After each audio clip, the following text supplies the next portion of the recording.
کیا آپ جانتے ہیں کبھی کبھی قبریں خاموش نہیں ہوتی؟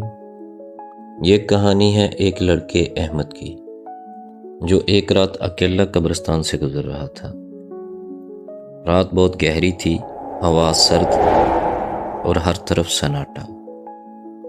احمد جلدی جلدی قدم بڑھا رہا تھا کیونکہ اسے اندھیرے سے ڈر لگتا تھا۔ اچانک اسے ایک آواز سنائی دی، پانی، مجھے پانی دو۔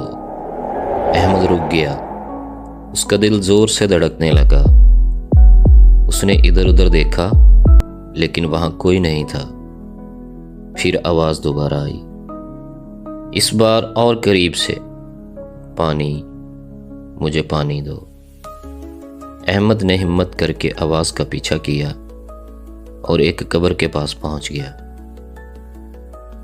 وہیں سے آواز آ رہی تھی، اس کے ہاتھ کانپ رہے تھے، لیکن اس نے قریب جا کر سنا۔ آواز کمزور تھی، جیسے کوئی تکلیف میں ہو۔ احمد ڈر گیا اور بھاگنے لگا، لیکن اچانک اسے اپنے استاد کی بات یاد آئی۔ مرنے کے بعد انسان کو صرف اعمال کام آتے ہیں۔ احمد رک گیا اور واپس قبر کے پاس آیا۔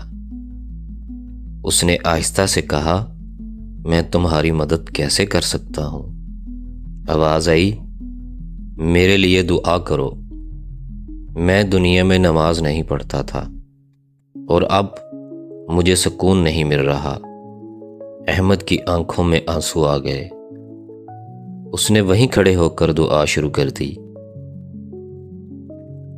کچھ دیر بعد آواز بند ہو گئی اور قبر کے پاس ایک عجیب سا سکون آ گیا۔